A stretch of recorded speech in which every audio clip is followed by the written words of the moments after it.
Hello, welcome to the inaugural episode of Philosophy in Pedagogy podcast. This is recorded for the High Tech High Graduate School. I'm Daichi Siegrist, a teaching credential candidate in the program. I'm in my second year as a teacher. I teach math at High Tech High, so 10th grade math. And we're talking about a few philosophical topics today, and we're kind of thinking about how they might affect a classroom. And so for some expertise in the field and just for some good conversation, I've invited my wife, Maliat Chowdhury, who has experience both in the field of social work and in the law. And I think that both of those have a lot to say about our subject, and we're kind of using some examples from that field to think about the classroom. So did that sum it up? Is there anything you want to add? Yeah, I wanted to add the abbreviation for our podcast.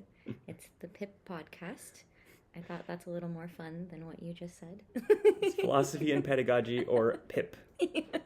We don't have any social media or anything yet, but surely some of that will be coming, maybe by the second episode or episode 10. So to hop into our subject for today, we were inspired by a few different topics that have come up recently. Some coming from the classes that we've been taking, or that I've been taking on teaching philosophy, and also just random podcasts and pieces of literature and discussions we've been part of in the recent months. So a particular piece of influence that we took a lot from today that we'll be talking about, I want to give them credit, is the podcast called Philosophy Bites. And there was an episode that we listened to called Responsibility and Personality Disorder with Hanna Pickard, who is really a multi-talented individual with experience in therapy as well as philosophy. And so it seemed like a good person to lean on for some information that we could motivate this discussion with. So just to kind of give the background, the podcast we were listening to was talking about whether, what the connection is between somebody that may have a diagnosis of a personality disorder and what their culpability might be, what their responsibility might be if they, say, commit a crime. One of the first examples given was for kleptomania and theft. So if you have somebody who has been diagnosed as a kleptomaniac medically or by a therapist, what does that say about their responsibility in society to act as an individual that is part of the world that we live in, is subject to the laws that we have, and we kind of wanted to connect that idea to students in the classroom, not to say that they are all kleptomaniacs or have borderline personality disorder, although surely we see some of that behavior every day in the classroom. But one of the things that Pickard talks about in the podcast is thinking about these personality disorders, which, when you think of as a spectrum of 0 to 1, a very binary diagnosis of a disorder. She really talks about a more therapeutic angle, thinking about all of them being on a continuum. And it's not hard to imagine that different kleptomaniacs have different levels of preference toward stealing versus not stealing, and surely we can see similar things in different in other behaviors that might be similar. Some other examples were addiction, where lots of people suffer from addiction, but it certainly is not just binary of you are an addict or you are not an addict. So that kind of is the baseline for our materials, and the questions that we want to hit in the podcast are the idea about connecting this to classroom behavior, trying to make sure that our teaching is trauma informed, which is a big move both in classrooms right now as well as in other places, say in the law. And when we're thinking about how prisons are attempting to rehabilitate, or at least their stated mission is to rehabilitate offenders. And then also kind of talking about the idea of maturity from particularly this applies for the students, and thinking about, how do you learn responsibility? How do you grow up? And so is there any thoughts you wanted to throw in there? That was a lot of me rambling, so. So I guess I would say how relevant this is beyond the classroom. I mean, there is a huge topic right now around mental health and how we confront those issues, particularly in the law. In the state of California, we have mental health diversion, which I know that I've talked to you about numerous times, but that kind of centers on the idea of whether or not people have control over their actions and whether they can be held accountable and also treated for those actions. So it's a two-part system that we're trying to implement, the accountability system and the treatment system. So I think that beyond the classroom, these ideas need to be formed on a bigger scale, but it starts with what you're doing as a teacher. So understanding how to better divide those two is probably the best starting grounds with what you were speaking of. How can we mature as students, as people? So, yeah. Sorry, can I ask you to define that term that you used, mental health diversion, for listeners, of which surely there will be at least two? You're a teacher. So mental health diversion is a new law that was permitted in 2020, where similar to drug court diversion or military court diversion, if you complete a set treatment plan, then your charges will be dismissed. So there are 4 components to mental health diversion. First, you have to be diagnosed with an official disorder that's listed in the DSM-5. Second, that disorder needs to be connected with the crime that you have been charged with committing. Third, you have to present a treatment plan that shows that the diagnosis that you received and the crime that you committed has the possibility of being treated through being released to society. And then fourth, you also have to prove that you're not a danger to society from the crime that you've committed. Great. I think that's really helpful. Kind of gives us an idea of, say what a classroom management, behavior management, philosophy might be. Where we are thinking about what kind of avenues can we offer students to show growth, what kind of places can we allow students to show maturity, without, of course, requiring something like an official medical diagnosis. But as teachers, we're certainly not trained therapists, but we're trying to take some of those ideas into our practice, not just for a student that might, have a certain diagnosis, of which there are a few, but certainly, and something that I've learned through these graduate school classes is if you're designing your classroom norms and procedures for students that might face certain challenges, those kind of scaffolds, those kind of policies actually often help everybody. And I think that the reason for that is that really people lie along this spectrum, and very few things are truly binary. So we really have students that have all types of levels of attention deficit disorder, or students that have all types of levels of various types of processing disorders. All the things that we've learned in our classes have been, if you are designing a good project, if you are designing a good assignment, you have the supports in place that will help students that might be dealing with anywhere along that spectrum of ability to process, which again was another theme in the class that we've been tackling, and I've told you a little bit about.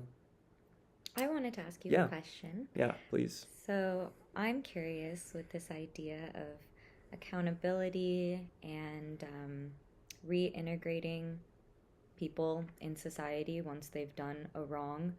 How does your program? How do you personally, quote unquote, punish your students in the classroom if there is a behavior that may disrupt the environment?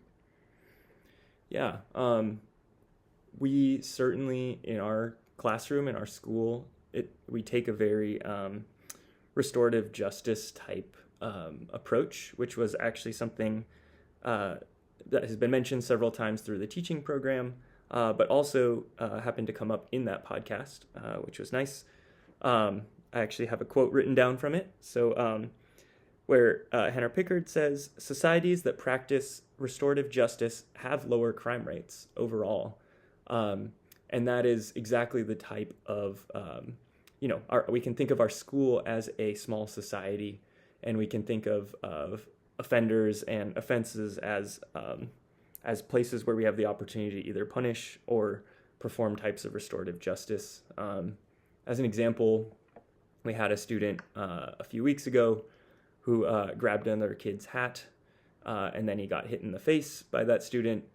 And in a more classical school, you might just escalate that to a principal and say, well, this kid who hit somebody, they are clearly a danger to society.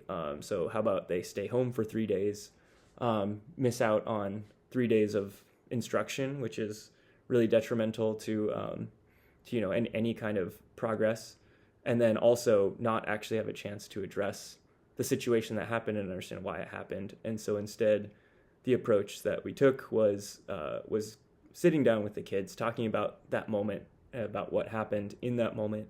And it was actually pretty remarkable. These kids show a lot of maturity, I think. And often they understand when they have done something wrong, and that giving them the opportunity to offer apology and kind of atone can be a really the most valuable thing that you can do.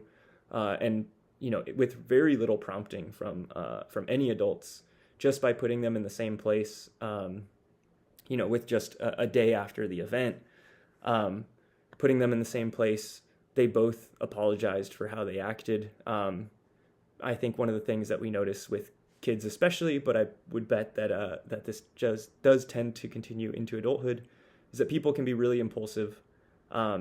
Impulse control, particularly for 15-year-old boys, but certainly, across our society, we see lots of evidence that impulse control is a muscle that needs to be worked on, and that just kicking somebody out of a place instead of thinking about why they behaved in a certain way, why did they react that way to, their personal space being invaded? Can we have those conversations about, what types of things might feel threatening? What the other environmental triggers may have been, and are there other ways that we could avoid that situation in the future, short of just kicking one kid out, kicking the other kid out, separating them, and having them never interact with each other again. That's not feasible in a operating society, and especially a school like ours. Like you can't achieve something like that. You can't keep two kids apart. Our school's too small. If you don't find a way to get them to work together, it's going to be a problem for the whole year. So again, too much rambling, sorry, but that was an example of something that happened just a couple weeks ago. So the law and philosophy is all about testing limits to theories. Are there situations where you would imagine restorative justice might not be as beneficial to the situation that you've encountered? That's a really good question. Students are really sensitive to actually human beings in general. I shouldn't say students, but I certainly notice it in students, are extremely sensitive to the concept of fairness. I would imagine that this is largely something in how we're wired. Why did we develop a justice system to begin with? Why did we develop a code of morals and ethics to begin with? And there are grievances for which I think that restorative justice doesn't do enough. And so it's not to say that a punitive measure shouldn't exist, but just that it should be a very, very last case scenario. As an example of this was last year, there was a student who was recorded on video saying extremely inappropriate, like sexually suggestive and just violent things about another student. This video was recorded and got passed around, and the school did attempt to handle it in a restorative justice way. It wasn't something like an immediate expulsion for this. They had some discussion groups, between, but the student was, what's it called? Not expelled, but what's the one short of that? Suspended for a week, I think. And during that time, they did have some conversations with the students in the class that this student shared. But I think that there was a overwhelming sense that having conversation circles was not enough for a grievance that big. And ultimately, the student was offered the chance to be at school, but not in the same classrooms all the time, and do some of the work. And, they were given an opportunity to attempt to reintegrate. And so they did that for a couple weeks, but ultimately ended up finding that one of the other schools had an opening. And this student was certainly being talked about, being targeted, and people did not feel safe around them. So I think that the restorative justice is the gold standard, but there are offenses for which the punitive measures probably have to be taken, because it's not fair to the entire class to let them not feel safe, as you're trying to deal with a situation like that. So it's just the level of the crime. And I think there's a parallel in the material that we were talking about when we're thinking about examples in the law where you may have something like a mental health diversion option, but it is not applicable if that person poses a threat. And if that person is causing negative, say, externalities to the environment that they're in, we're thinking about that we're using restorative justice when it's a net positive to society. But there are certainly heinous cases out there that I don't think even the most qualified therapists would consider that they could do a diversion treatment plan and feel safe letting somebody like that back on the street. Our discussions are about the people that are in the middle, right? The vast majority of folks in between a extremely dangerous and charged case, and there's certainly a lot more offenders who are in jail, a lot more students in many schools getting suspended for offenses that could be handled in a more trauma-informed way. But there is probably a limit. So then that leads me to another question where, in that situation with that student, in your restorative justice approach, what were the trauma-informed practices that your school implemented to understand why all of the students in that situation behaved in the ways that they did?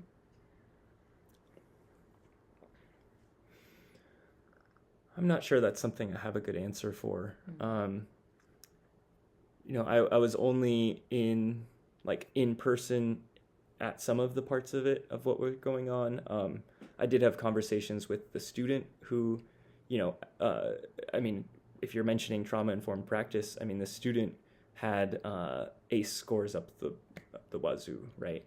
The student experienced homelessness, had a single parent who was often not able to be home because of work. Excuse me. So the student was dealing with a lot of traumatic background. So when we're thinking about why certain these things may have happened, I think that we have a bit of a sense of that.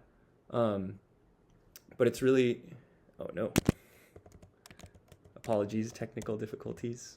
Does it still record? Is it still recording? Oh, we're still on. Okay. Screen froze, or screen went dark. Sorry about that. So I think that, we bring a sense of, what kind of traumatic backgrounds and, what kind of, trying to bring as much empathy into this situation as possible. But I couldn't speak to all the measures that the school took, because again, I only had my small silo view of what happened, and I was hoping to work with this student. They had actually shown a lot of growth in my class in math, in that they really wanted to understand, and they had kind of been lighting up in math class, and so it was really a shame to miss out on that opportunity to work with this student further, who had not a great background in the subject and yet showed this natural curiosity, and it felt like we were making good progress, but unfortunately circumstances didn't go the way we hoped. But yeah, as for what all the things the school brought in, it's I don't think that's something that I know enough to say. Yeah, because I don't work in the education system, and obviously all of the teachers out there deal with a large population of students, so you want to make the largest impact, but thinking about equity and just the availability of certain types of education to students similar to the student that had to go to a different school due to perhaps maybe a trauma-ridden background, how can schools better their practices to reach those particular types of students who arguably might need education the most? Yeah, I think that's the crux of everything, right? And it's not just the school. It's also how can we design the school environment, but also how can we design or help the social environment outside of the school, and how can we help the home environment, in whatever ways we can. What kind of programs, what kind of social programs can we offer? As I guess that's a little bit bigger question than just a particular school, but as a system. That's certainly something that Hanna Pickard was pointing at, was that we're not just talking about rehabilitation for prisoners, but we're talking about trying to affect the say ACE type events that lead to higher likelihoods of societal issues, of societal crimes, say in the school. It's not an officially charged crime, but a societal crime against a school and a community, all the way up to the actual legal system.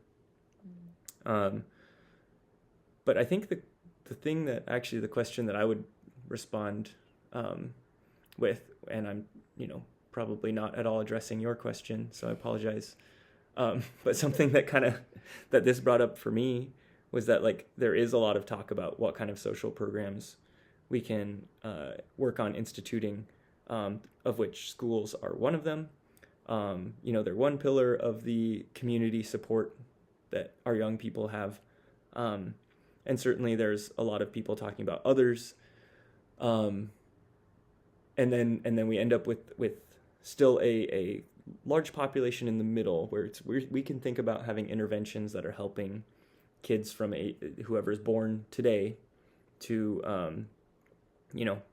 to 5 with pre-K, or through 18 if you're talking about through the whole public school education system, and most social programs, which will help say families until a student turns 18.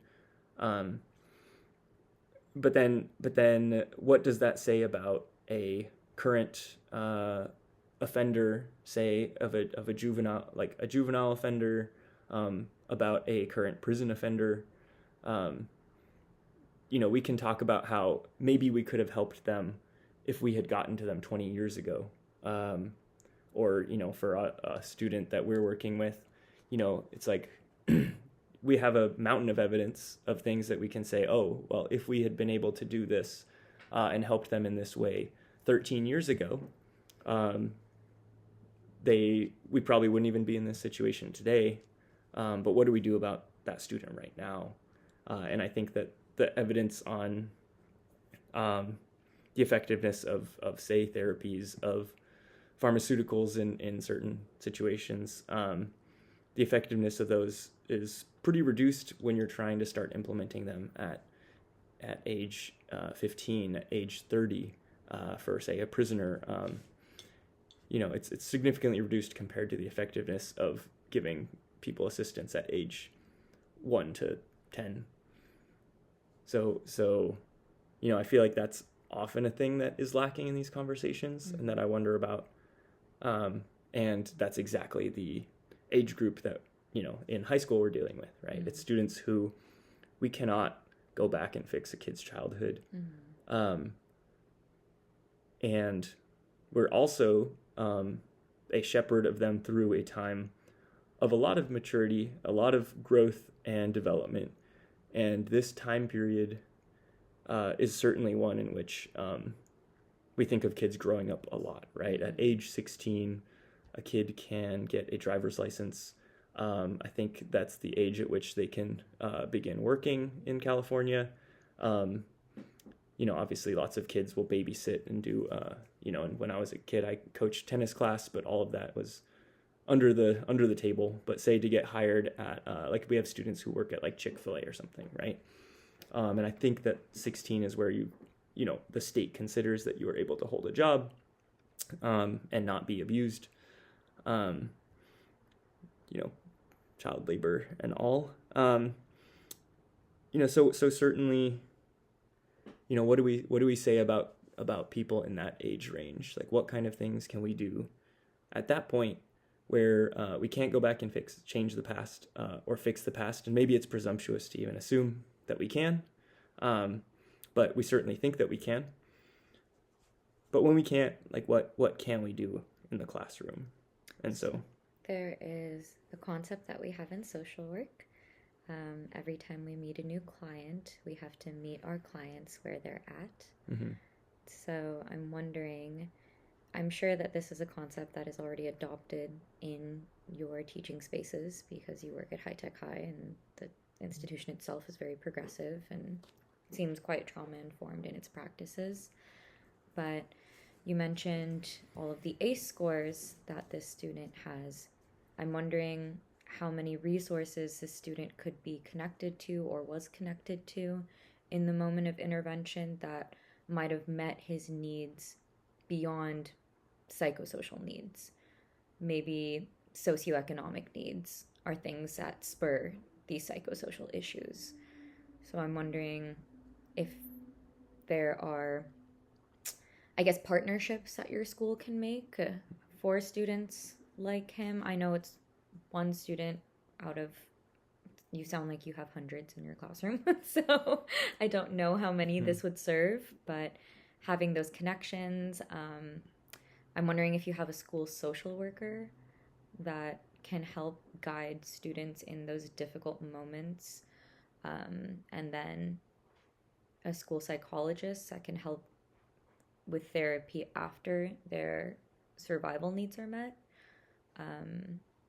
There are a lot of things that you can talk about not being able to produce because a student has a past that you can't change, but they also have a future that you have all of the opportunity to change. So understanding what their present needs are and meeting those has arguably a much bigger impact now than they could ever have at any point in the past in making their future better.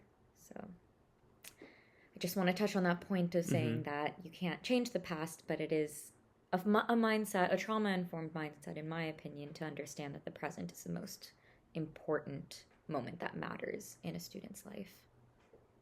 Yeah, that's really nicely said, and certainly, one of the points that we were planning to get to in this conversation was about what we do, the importance of what we do, and how we kind of value that, and that if we believe that this current moment is the moment that makes the biggest impact possible, that certainly it's certainly an inspirational thought. It's certainly a thought about the value that a teacher can bring, value that, we don't have a school social worker, but we have a school psychologist who is familiar with, say, some of these programs. And again, was the school sufficiently proactive in understanding, all the students that come into our system, and trying to get ahead of what their needs are before, negative events might happen. Who knows? I think that's something we try to do, and certainly will never achieve 100% success rate at. But it certainly speaks to the importance of us setting up structures that can affect kids positively now. And so one of the big things that we wanted to talk about was the idea of responsibility versus blame, which was a key distinction brought up in the podcast. But really thinking about student agency in the choices that they make in their behaviors, whether it's taking another kid's hat or retaliating by hitting them in the face, or whether it's choosing to do your math homework or not. And really, this is something that I think I've been thinking about a lot is the classroom. You're trying to create a place where students have agency, where they make choices and their choices matter. But at the same time, as teachers, we have certain preferences over the choices that they make. And we have to give them the opportunity to test their limits. We have to give them the opportunity to fail, to understand what it means to do poorly on a quiz because you decided not to do the practice work that we gave you time to do in class. But at the same time, we have these expectations that kids are supposed to meet a certain level. And one of the big pieces of advice I was given when I started last year, or at some point through the class last year, was to not take anything personally, and that like a student who did not do their homework they didn't not do their homework because they hate you or think that you're a terrible teacher, but they have a lot going on. But every single choice they make, I think the most important thing we can do as educators is to make those choices matter and show that there are cause and effects to those choices, but not do them in a blaming kind of way. So it's not that we suspend a student who goofed off all day during class, but try to show them that if they had done their homework, which in my class right now, if they do their work in class, they then can use that as notes on their quiz. And so I'm trying to establish an incentive structure such that students can see that the better work that they did, and the more they understood what they put on their paper instead of just copy their neighbor, that, the dream is that they see that translate into results. And trying to do that in a way to not, be offended when a student does poorly on a quiz, but in fact, like to think of that as you're trying to deliver a signal. You're trying to deliver a message that this is the output because of the inputs that you chose. You believe that consequences matter in the classroom? I think so. And that kind of brings us to the big question overarching all of this, which is the idea of like student maturity, and really like kind of the question of like, will they grow up? We kind of accept that people grow up over the course of their life, maybe by age 18, although I'm sure both of us would say that we were far from grown up. I think I am still growing now, so who knows? I don't know if I'm considered a grown up legally, maybe, but mentally probably not. But there's I think one of the big quotes that I had in my kind of proposal for this podcast was my frustration with the concept that you might hear thrown around of like, oh, they're kids, they'll grow up. And that strikes me as an extremely, what would be the opposite of like taking agency? Determinism. yeah, a term we wanted to hit on Fatalistic. a little bit later. But certainly an approach which takes no responsibility on themselves. And if we believe that we, through the things that we do now, make an impact, we can affect kids, then kids don't grow up by accident, right? Kids grow up because of a good system of cause and effect, understanding that there are positive outcomes from positive actions and negative outcomes from negative actions, not in a punitive way, but in a keeping them from achieving their goals kind of way, where, I had students at the start of the year write down what their goals were for the class, and they ranged from, trying to get to a certain level of probability understanding to a lot of students, their goal was just, I want to pass, right? And I'm happy for any student to have whatever goal they have for the class, and that I'm thinking about our job as how do you help that student achieve their individual goal for the class. And then I'm hoping that for the students who indicated that they just want to pass, that they learn the things that they have to do to pass. And that if they're not doing those things, and, I'm trying to give signals as early as possible so that they don't fall too far behind, but they have to see actions and consequences. And having those be a responsibility that they set a responsibility for themselves to achieve that goal. They committed to a goal at the start of the year, and it's their responsibility to achieve that goal, right? But it's our responsibility to give them the structure and support to get there. So what do you think a classroom without consequences looks like? Classroom without consequences is bedlam, right? If there's no behavior consequences, then, you see this even at our school with our students who I consider like very good students. They're very responsible, very mature. I'm honestly shocked on a regular basis. They certainly many of them feel more mature than I remember high schoolers being from my own experience.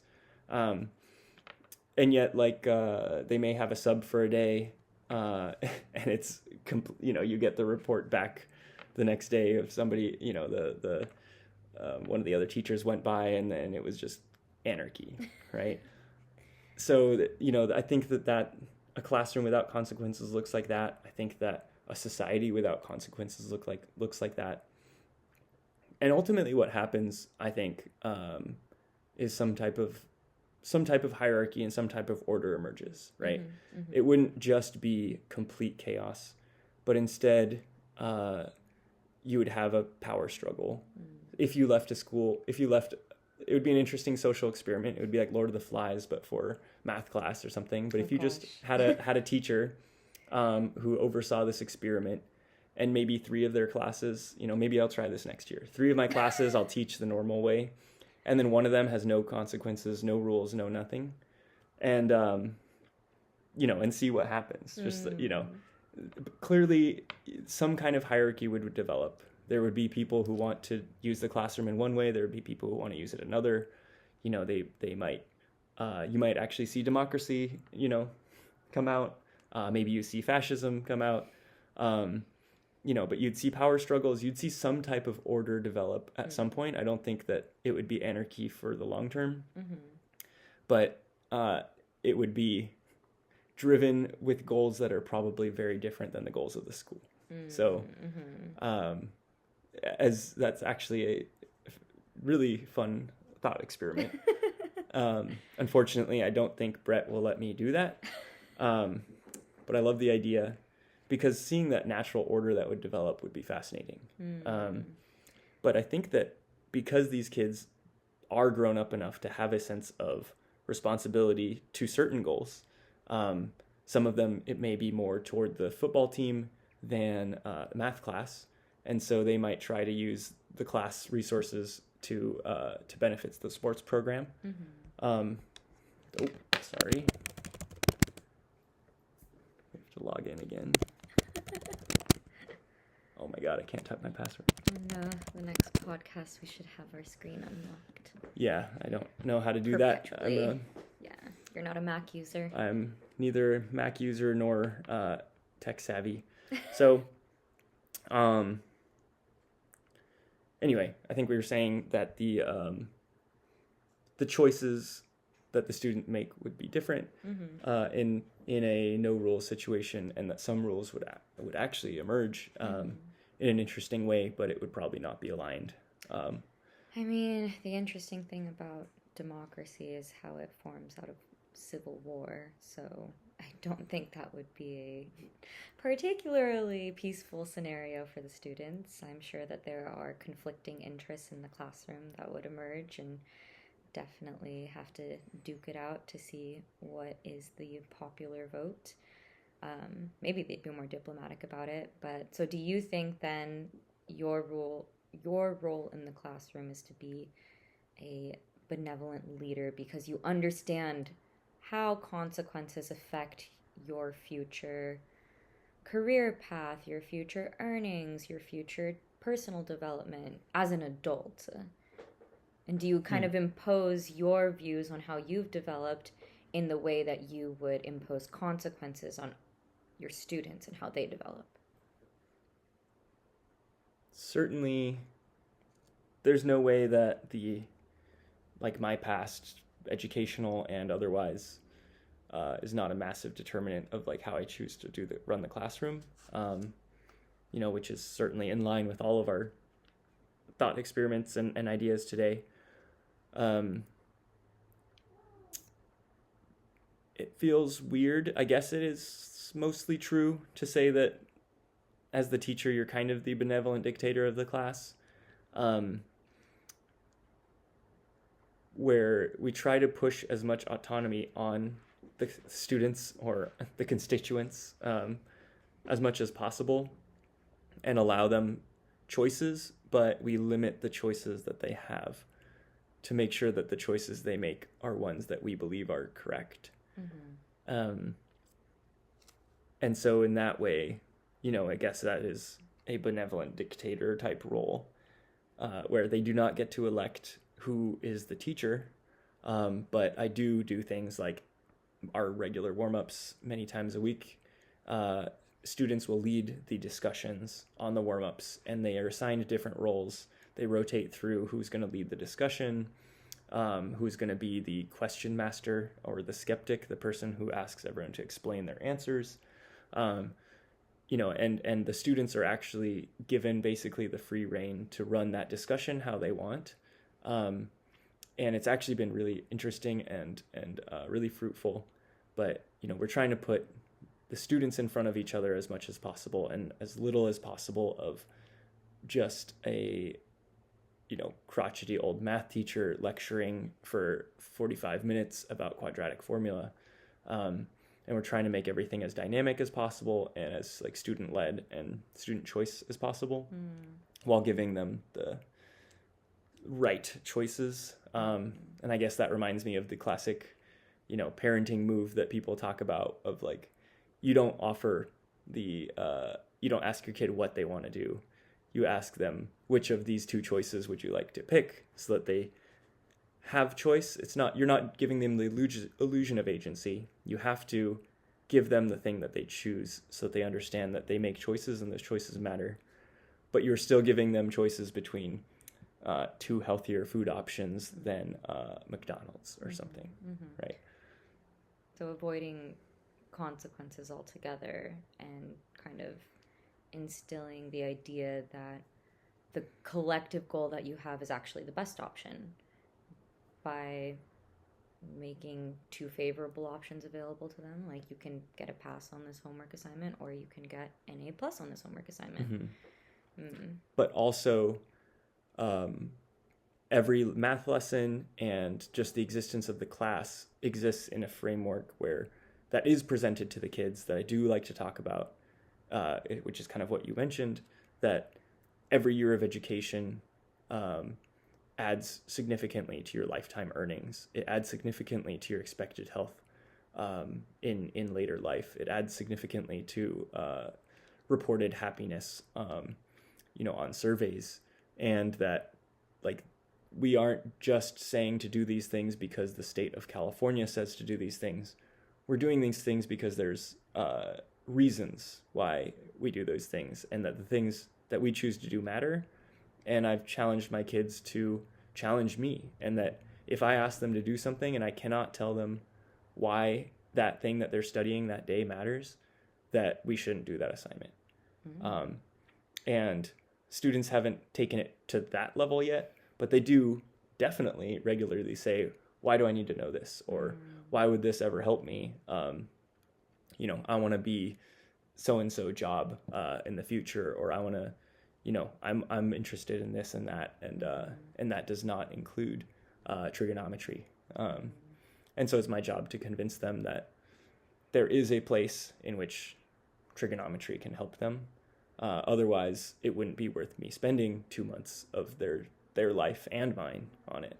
Mm-hmm, mm-hmm. Yeah, even if the end result of that is just the benefit of discipline in their life.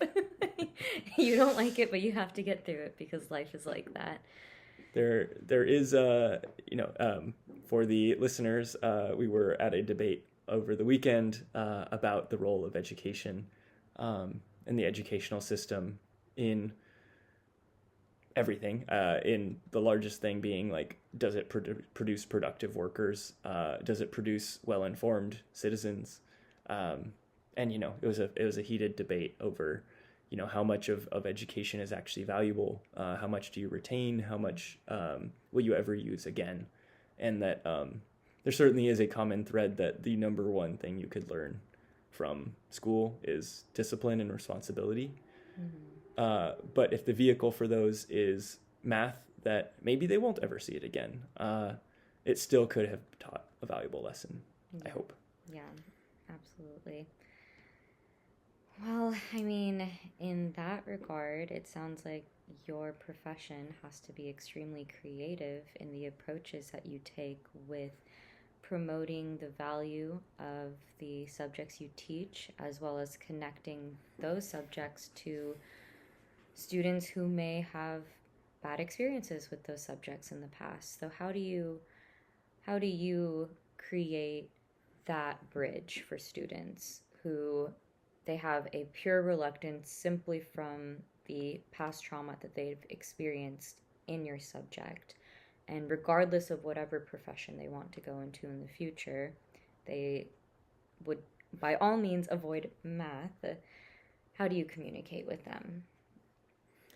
I think the best approach that I have is by trying to create as many entry points as possible, and that I don't think any kids, and I have lots of them, who tell me, I give a survey at the start of the year, and they tell me that I am not a math person, as much as the system, our high-tech high system, tries to instill in our students that there is no such thing, and that we're all math people because we all do math, regardless of what level it is, regardless of if you've gotten straight A's or if you're getting C's, but that messaging takes either a long time to sink in, maybe for some students it never does, but there have been days in which every student engages with something, and that we have to be giving them enough ramps, on-ramps into the material, on-ramps into the concept, where maybe they won't, maybe there's a student that does not ever end up meeting the state standard for being able to use the quadratic formula correctly to calculate the zeros of a function, but they do have an awareness of what kind of things you can do to a graph in a graphing calculator. We use Desmos. It's having these kind of hands-on activities in which the barrier to entry is really low, where it's very interactive, And, it's not about just crunching exact numbers to 10 decimal places, but it's just understanding like, oh, when this thing gets bigger, it moves it this way, or it flips it upside down.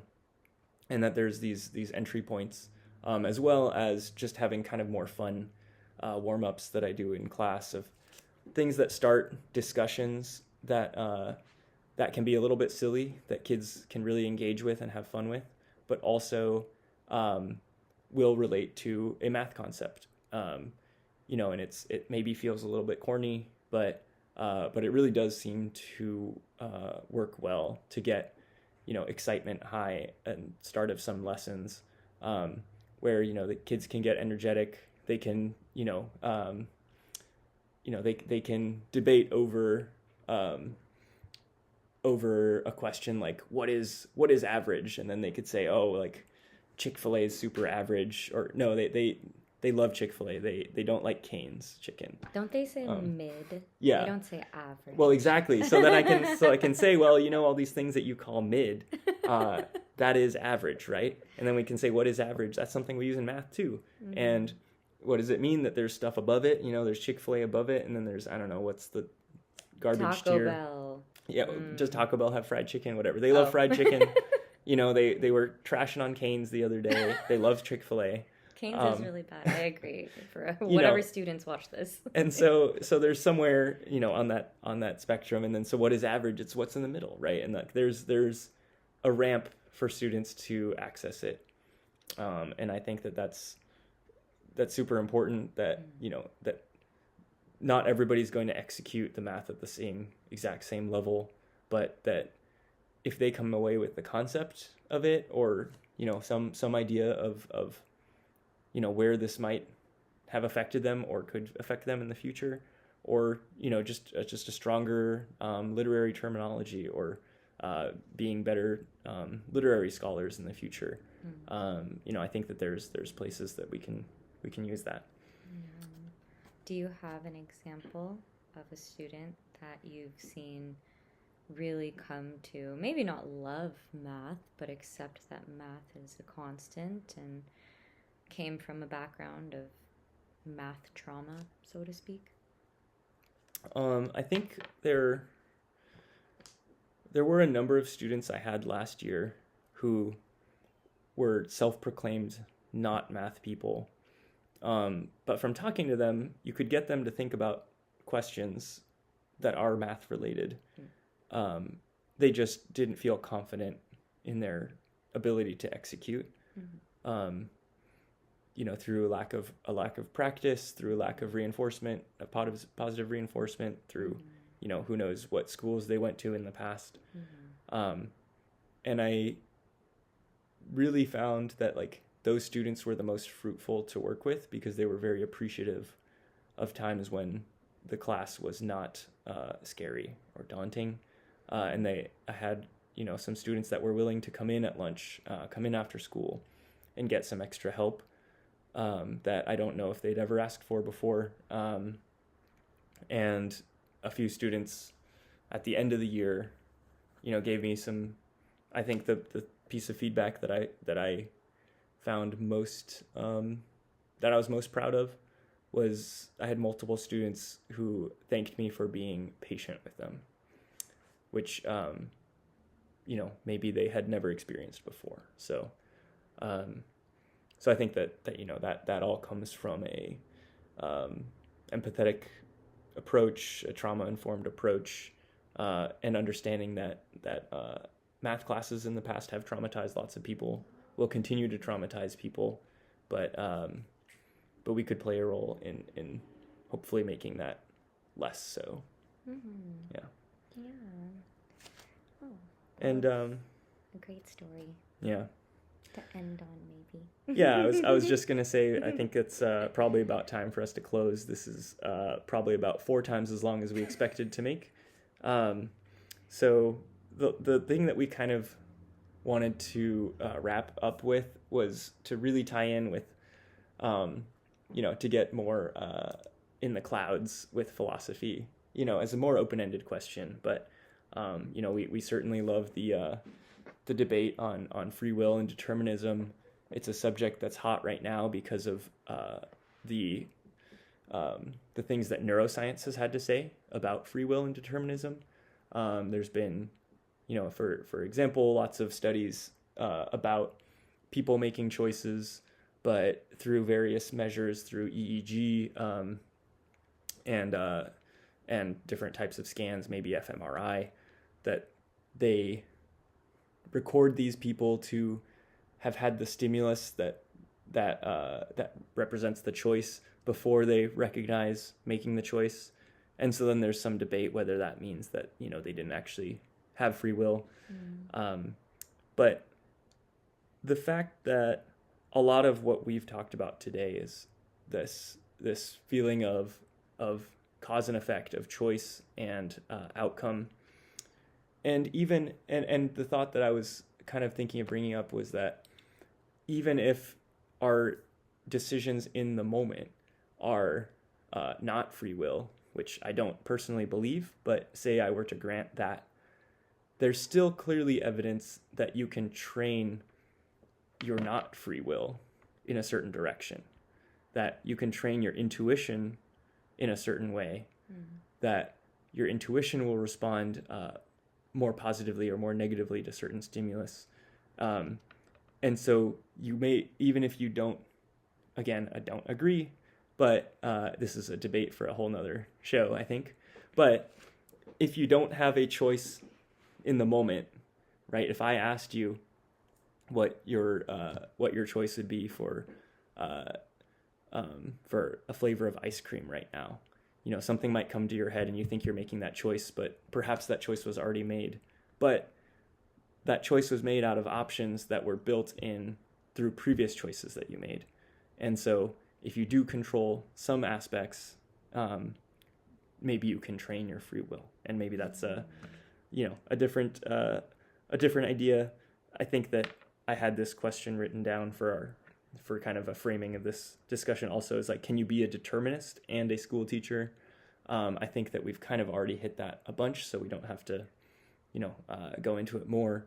But clearly, we've at least been sharing our perspective that if we think that we can make an impact, maybe it's that is the determinism at play, and that we've already been destined to make that choice. But it certainly feels to me that it's a choice, that we at least believe that we are making, and that if we did not think that we could affect the lives of others, that we would not be doing what we're doing. I think that's in both of our choices of what to study and choice of what we want to pursue for employment and for fun, and in all the places, all the choices that we, I think, make. Maybe we don't, but that'll be maybe for next episode. So, any last thoughts? No, I think you summed it all up pretty well. I think that we are all meant to be where we're supposed to be.